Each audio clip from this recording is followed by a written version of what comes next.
I don't want any emotional support. Save it for Roger. What is it? Did you lose your job? No! Look, just forget it, will you, Mags? This isn't something you can fix. You can't pretend it isn't happening, Ben. You have to talk about her.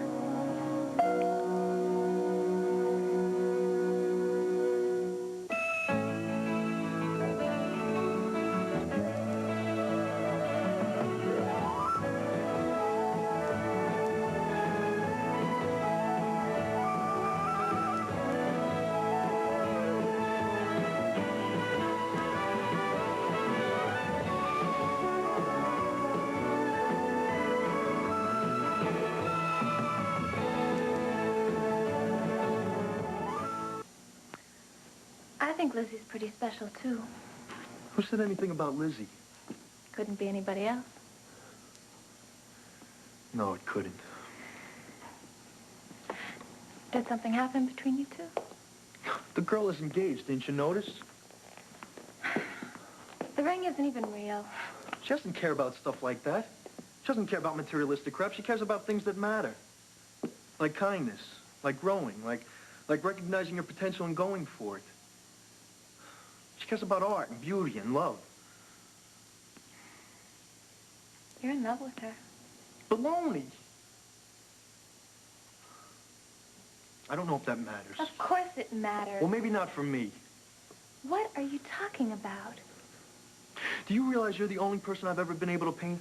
I didn't, until I sat there struggling with sketches for Lizzie's portrait. I can paint you because you're the only human being I've ever been able to connect to. So I do landscapes and still lifes. And maybe that's how it's meant to be for me. No, Ben, I don't think so. I observe. I stand on the sidelines. I feel things in a big way, enough to want them so much. The stuff the rest of the world takes for granted. Like love, friendship, family affection and support. I watch everybody else living all that, but every time I step in to take some for myself, it goes away. And I'm out on the sidelines again. But maybe if I were living it, I maybe might not have time to turn it into art. Oh, that's ridiculous, Ben. Didn't Picasso live? Didn't he have wives and mistresses and children? Didn't he paint more than anyone else ever painted? Maggie, I'm not Picasso. And I sure as hell feel all by myself out in the field somewhere.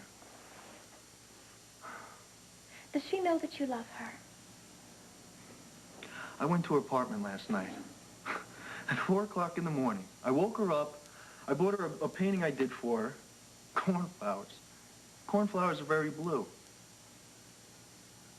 Colors like Like Lizzie's eyes? Yeah. Oh, Ben. She is so lucky that you care for her. She doesn't think so. She thinks she's lucky she's got John Boy. The guy isn't good enough for her, Mags. I kissed her. I made her kiss me. You made her? Oh, come on. I've seen the way she looks at you. I'm sure she wanted to. It upset her tremendously. She insisted we had to be friends, and if I couldn't do that... Maggie, she got me so upset, I trashed the painting. And? And nothing. I left. And you give up?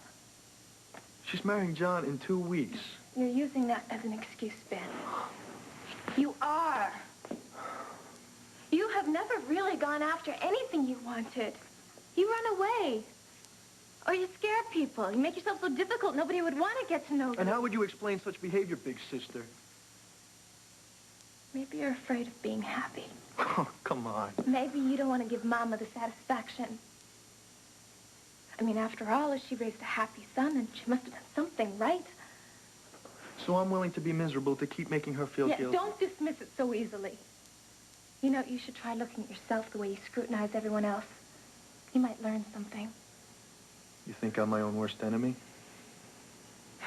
I think you should commit to living life and quit staring at it.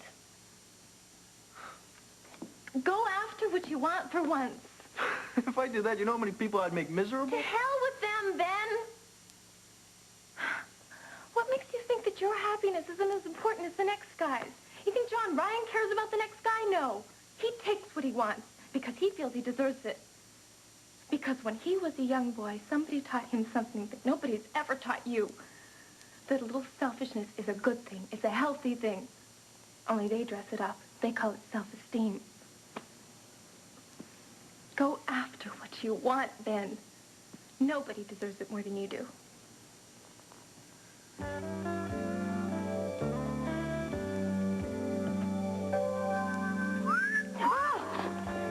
What are you doing here? I thought we had an agreement. Hey, calm down. I couldn't resist. That's a very nice gesture. But you're wasting your time because nothing happened that should give you any reason to give me flowers at all. Well, now that's where you're wrong. You see, I learned my lessons very well, Teach. You're the one that taught me. Oh, I didn't teach you anything. Oh, there's nothing I need to teach you at all. Oh, I would say politically you did, yeah. I mean, take a look at me. You taught me all about the virtues of conservative dress, the importance of traditional behavior. Would you stop confusing me? Nothing you say can make me believe that there's a reason to bring me flowers. Well, I was referring to using traditional behavior outside the political arena. Take thoughtfulness, for instance, Delia. Now listen, what kind of gentleman would I be if I didn't express some sort of gratitude and exhilaration for the wonderful night that we had last... Lizzie is in the gallery. Really? Well. Hi, Lizzie. Do you have any idea what your boss was up to last... The ground rules straight. Do you know how wonderful your hair looks when you're asleep? It just sort of flows on the pillow. Okay. Okay.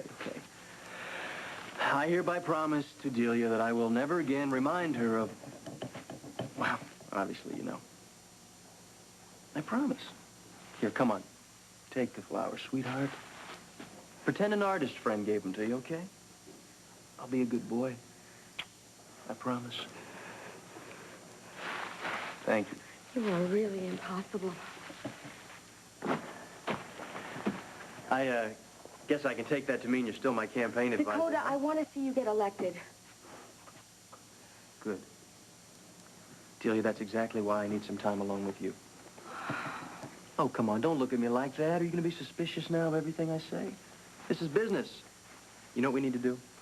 We need to talk about slogans. We need to talk about campaigns. I need to know how to present the issues. I want you to tell me everything you remember from Frank's past campaigns. Okay, now we're talking. There are a couple of things that you have to deal with. Okay, the first thing, Dakota, you have to get a message to the constituency that you have a handle on all the ideas. That's exactly what I want to do. Exactly. Now, Dee, do you think maybe we can just find some little quiet place alone, like maybe my office, where we can take... Oh, come on. You know something? I don't think you understand how seriously I take your advice. Oh, I realize that. I really realize that, but we can't discuss it here. And I don't think your office is a great place. Right. You get a lot of interruptions there. Oh, I've got the perfect place. The perfect place. Someplace very special. Someplace where we both have to be very anonymous. No phones ringing. You'll love it. I love it already. Where'd you have in mind? The New York Public Library. Oh, Dakota, it's going to be great. We'll have all the reference books that we need. Just you and I, undisturbed. You and I, all alone in a crowd. Delia, you want to tell me why you're so afraid to be alone with me?